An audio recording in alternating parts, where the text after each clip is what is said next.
الاستغناء عن الخلق. إن بعض الناس خلقه الله حرا عيوفا، فإذا هو يأتي للخلق فيصير ذليلا، دائما يتلمس حاجته من الخلق، دائما يطلب العون من المخلوقين، دائما في نفسه انكسار للخلق، لا يسعد. العز والشرف والسؤدد والسعادة في أن تغتني عما في يد الخلق وتسأل الخالق الغنى، تسأل الغني أن يغنيك، ولا يكون في طريق ذلك مخلوق. خلقت عيوفا لا أرى لابن حرة علي يدا أغضي لها حين يغضب. إذا سألت فاسأل الله، إذا استعنت فاستعن بالله. هذا العز بأن تكون مع الله، وأن تبذل السبب، وأن تصبر على نفسك، تصبر على نفسك. بعضنا اليوم يذكر مقاما أمام مخلوق أذله ذاك المخلوق، كل ما ذكره ضاقت عليه بما رحبت، ولام نفسه ورحلت عنه سويعات السعادة والفرح. فعود نفسك أن تكون عزيز نفس، حاجتك لا تشكى إلا لله، ثم يسخر الله لك مما من خلقه أو من غير حساب يرزقك. وما أجمل العزة معاشر الأحبة، فهي باب من أبواب السعادة.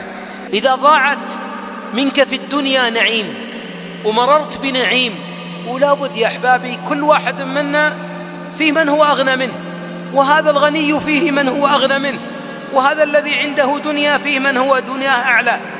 من أجمل مراتع السعادة في الحياة أن تقول إذا مررت بشيء أعجبك: اللهم لا عيش إلا عيش الآخرة، كما أوصانا الحبيب صلى الله عليه وسلم.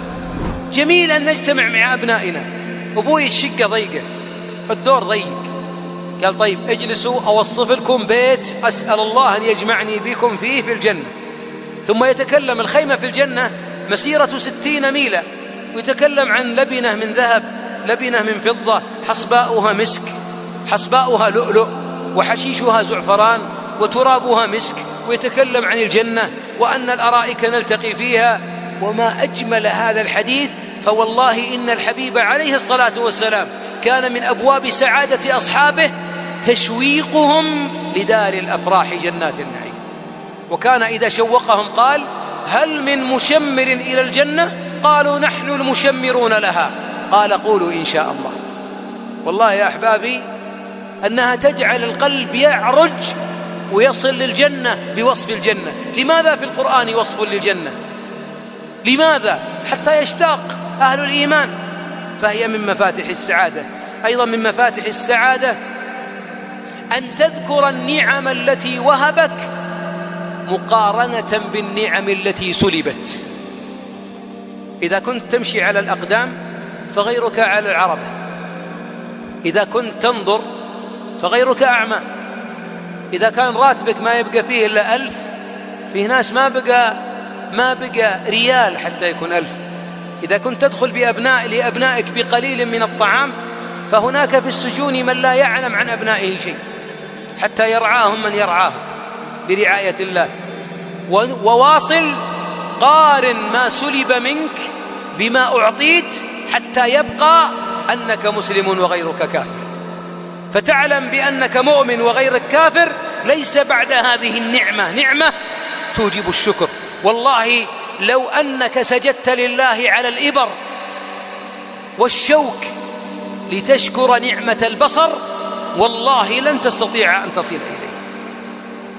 واعلم أن باب المزيد باب الشكر، لئن شكرتم لأزيدنكم. وما دام الإنسان يشكر على النعم الموجودة ولا يبحث عن المفقودة فهو سعيد. ومعظم شقاء كثير من الناس هو أنه ينظر في نعم غيره. فلان بنى وأنا ما بنيت، أنا لازلت، ما تلاحظون، أنا لازلت، هو يقول عن نفسه لازلت مستأجر. وفلان ذكي بنى وأنا ضيعت نفسي في الشباب. طيب تقدر تطحن الطحين يا حبيبنا؟ هذا انتهى شبابك الآن، الطحين لا يطحن. قل الحمد لله أني استطعت أن أستأجر، لأن فيه بعضهم لا يستطيع يستأجر وفرق أبناءه على إخوانه ورد المرأة إلى أهله، ما عنده حتى ذلك. احمد الله أنك الآن مستأجر مثلا وأن عورتك محفوظة. في بعض أوطان العالم العورات فيها منهوبة، فأنت عرضك محفوظ يا ربي لك الحمد، وتنوم آمنا. الله يؤمن أرضنا وبلادنا وبلاد المسلمين. إذن كل نعمة ترى أنها سلبت تذكر نعمة حلت. ولذلك يقال أن رجلا رأى رجل ينزل من سيارة فارهة وهو سيارته تعبانة ولا تساوي 2000 ريال، وهذا سيارته تساوي 1,000,000. فقال لصاحبه وهو يداعبه: انظر الحظ، ما هو بحظ المايل وإياك. فقال سائق هذا الغني: أتدرون هذا مالك هذا الخير العظيم ما تدرون ما الذي أصابه؟ قالوا: لا والله. قال: هذا به سرطان في المخ، ورم في المخيخ، والآن بعض حواسه فقدها، ضغطت بعضها على العين، فهذه النعمة لتراها والورم في صحته هذا كله مما يأخذه من علاج.